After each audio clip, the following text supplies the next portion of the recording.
You think you have time. You think 60 is the new 40, or whatever nonsense they are selling now. You think because you feel relatively healthy and your mind is still sharp and your life is finally settling into something manageable, you have decades stretching out ahead of you like a lazy Sunday afternoon. You do not. I am 92 years old. I have been alive since Franklin Roosevelt was president. I have buried my husband, my parents, 2 siblings, and more friends than I can count. And I am here to tell you that your 60s are not the beginning of your golden years. Your 60s are your last real chance to prepare for everything that comes next.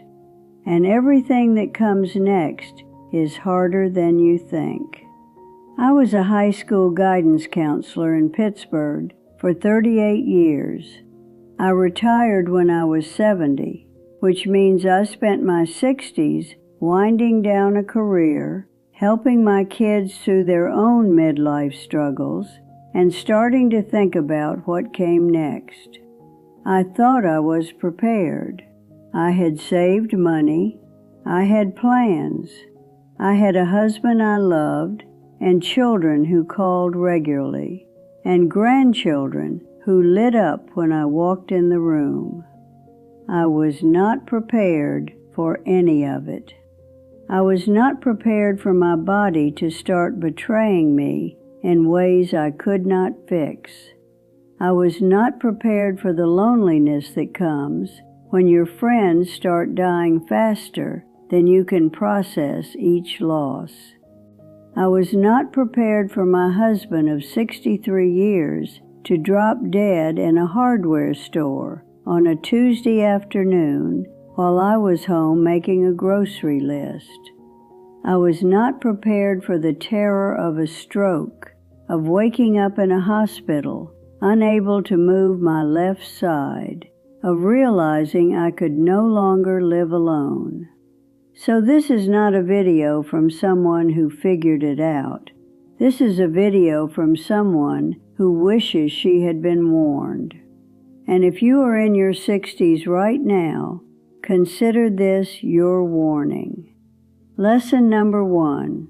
Your body is about to change in ways you cannot reverse, and you need to build strength now while you still can. When I was 62, I could walk 3 miles without thinking about it. I could carry groceries up the stairs.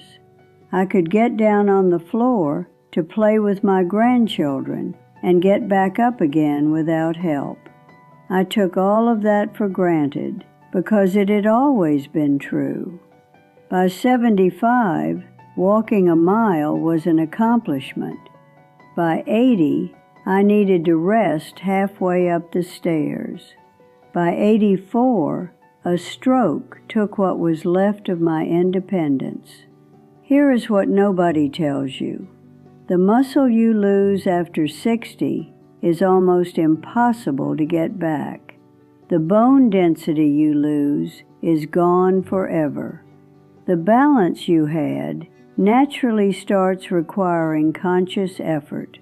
And if you do not actively fight against this decline, if you do not exercise and move and challenge your body while it can still respond, you are going to spend your 80s and 90s trapped in a body that cannot do what your mind wants it to do. I watch my great-grandchildren run across the yard, and I remember when I could run.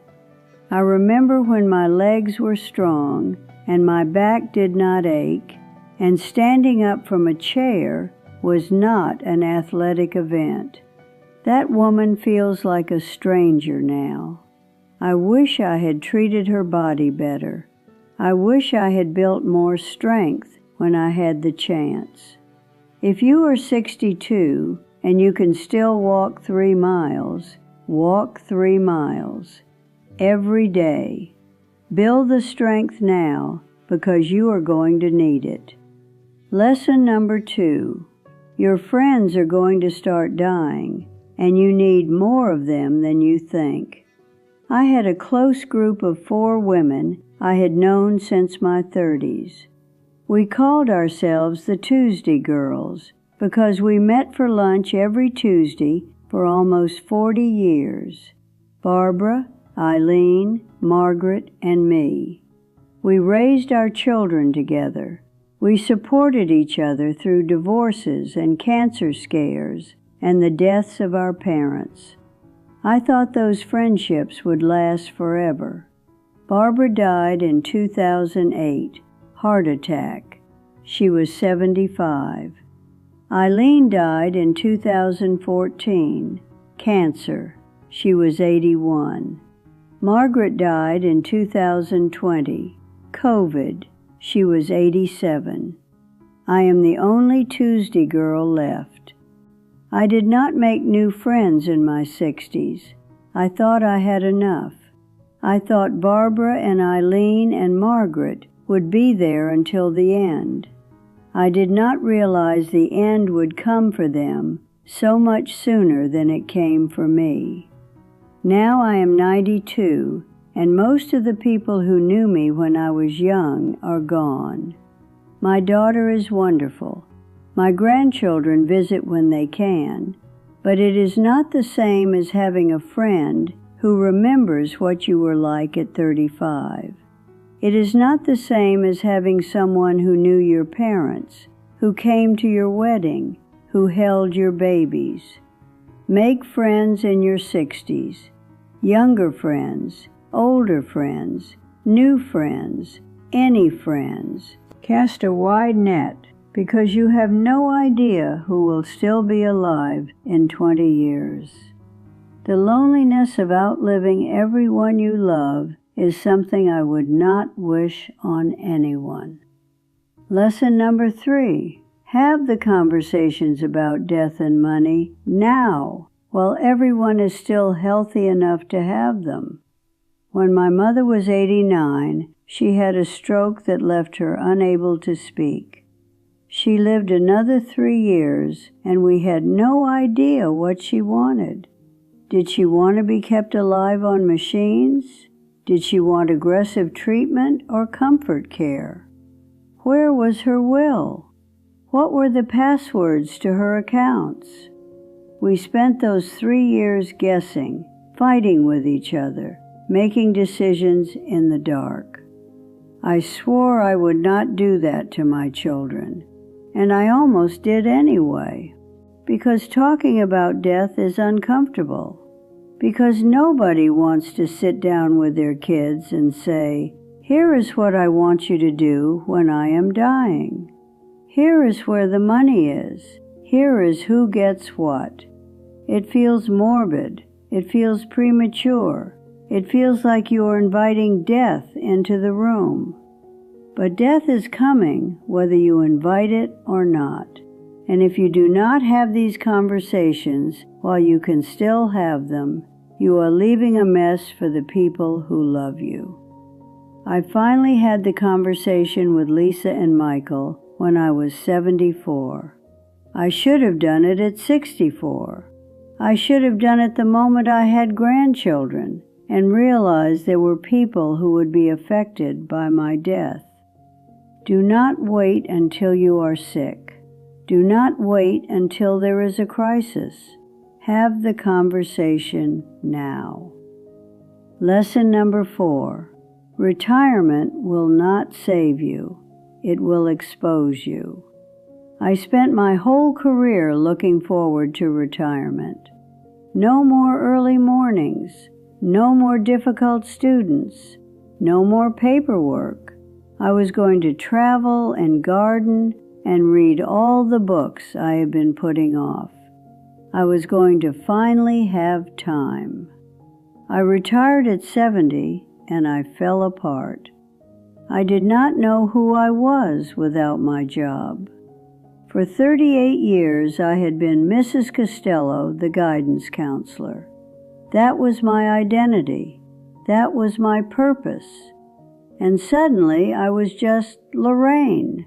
an old woman with nothing particular to do and nowhere particular to be.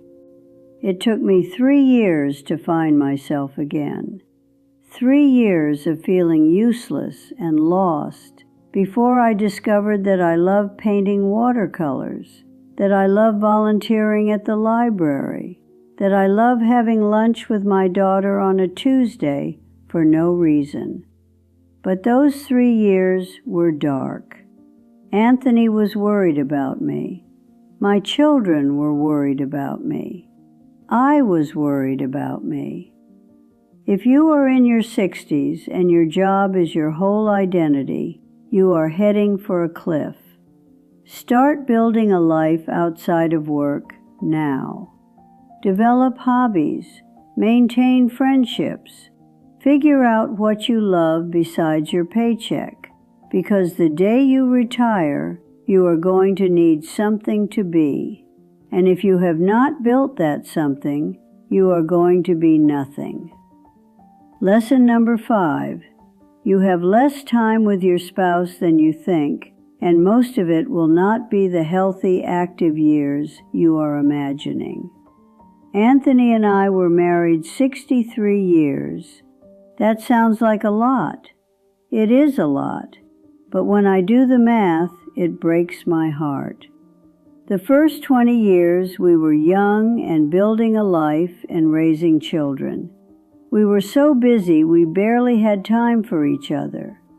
The next 15 years included that terrible period when we almost divorced, and then the hard work of rebuilding. It was not until our 50s that we had a truly good marriage, and by then we had maybe 30 years left together. Of those 30 years, 10 were healthy and active.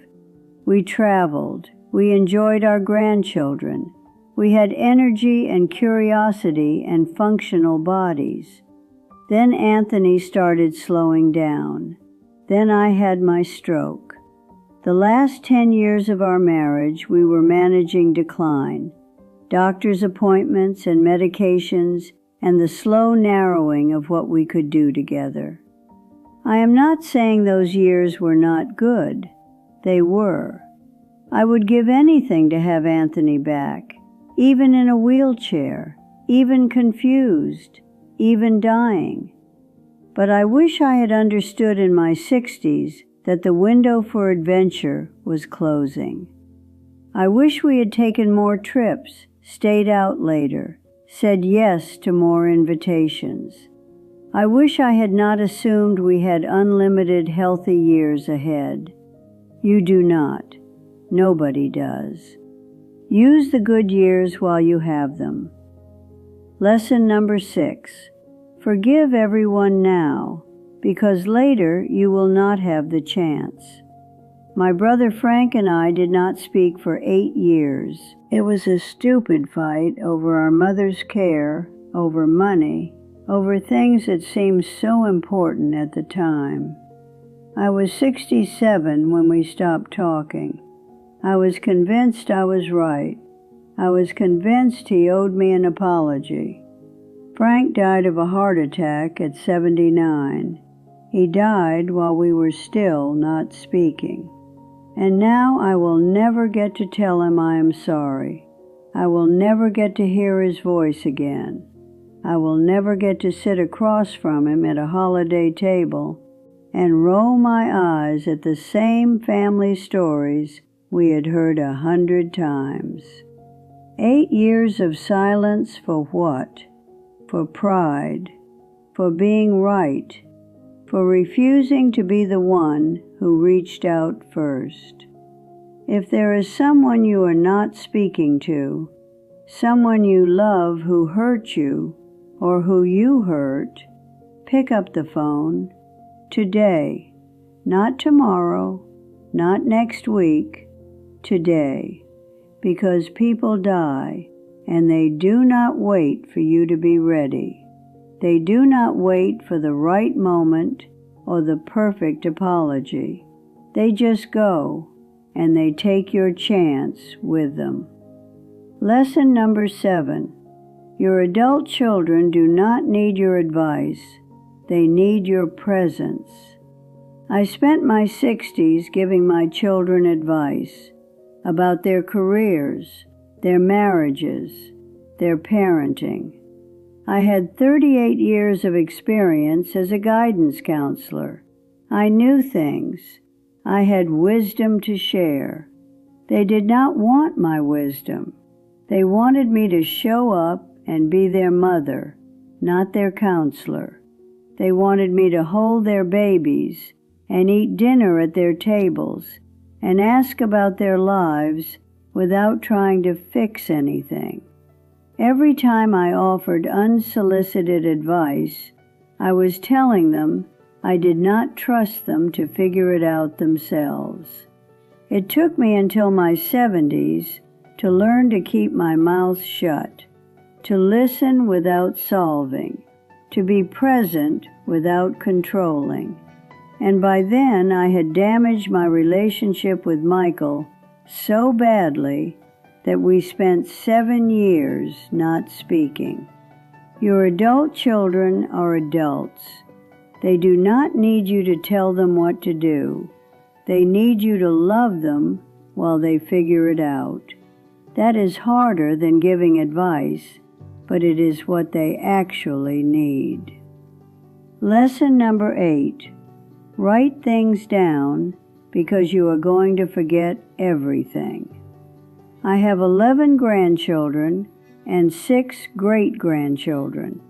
I cannot remember all their birthdays without looking at the list I keep in my nightstand. I cannot remember what I had for breakfast yesterday. I cannot remember conversations I had last week. This is normal. This is what happens to every brain that lives long enough. But it is terrifying, and if you do not prepare for it, you will lose things that matter. Write down your memories. Write down your family stories. Write down the recipes your mother taught you, and the way your father laughed, and the name of your first dog. Write down what you want your grandchildren to know about who you were before you were old. I started keeping a journal when I was 78. I wish I had started at 60. I have lost so many memories that I cannot get back. Memories that only existed in my head and are now gone forever. Do not let that happen to you. Lesson number 9. You are going to be scared, and courage is doing it anyway. I was terrified of getting old, terrified of losing Anthony, terrified of being alone, of being sick, of being dependent. I spent my 60s trying not to think about it, as if ignoring my fear would make it go away. It did not go away. Everything I was afraid of happened. Anthony died. I had a stroke. I lost my independence. I live with my daughter now because I cannot live alone. Every fear came true, and I am still here. I am still me. I still laugh at my granddaughter's jokes and look forward to my great-grandson's visits and enjoy a good cup of coffee in the morning. The things I feared did not destroy me. They changed me. They diminished me in some ways, but they did not end me. You are going to face loss and decline and death. You cannot avoid it, but you can face it with courage instead of denial. You can prepare for it instead of pretending it will never come. And when it comes, you can discover that you are stronger than you thought. Lesson number 10, and this is the one I need you to hear. The last 30 years go faster than the first 60. I blinked and I was 70. I blinked and I was 80. I blinked and Anthony was dead and I was 90, and then 92, and now I am sitting here wondering where it all went. When you are young, time moves slowly because everything is new. When you are old, time moves fast because you have seen it all before. The seasons blur together. The years collapse into each other. You wake up one morning and realize a decade has passed, and you cannot account for it. I am not saying this to frighten you. I am saying this so you pay attention. Pay attention to your 60s. Pay attention to your 70s. Pay attention to every single day, because it is going faster than you think, and you cannot slow it down, and you cannot get any of it back. My husband Anthony died 6 years ago. 63 years together, and then he was gone in 45 minutes. A stroke in the plumbing aisle of the hardware store. That is where they found him, surrounded by PVC pipes and copper fittings. He was a plumber for 40 years. He would have thought that was funny. I talk to him every night before I fall asleep. I tell him about my day. I tell him about the grandchildren. I tell him I miss him. He does not answer, but I keep talking anyway, because that is what love becomes, a conversation with someone who is not there anymore. I am 92 years old. I have a photograph of Anthony on the shelf behind me. I have outlived almost everyone I have ever loved. And if I could go back to my 60s, if I could sit across from that woman who thought she had all the time in the world, I would grab her by the shoulders and I would say, "Listen to me. It goes fast, faster than you can imagine. So pay attention, be present, say I love you, take the trip, make the call, forgive the grudge. Because one day you will be 92 and alone in your daughter's living room, talking to a camera, hoping that someone out there hears you before it is too late. Do not waste your 60s the way I wasted mine. You still have time, but not as much as you think."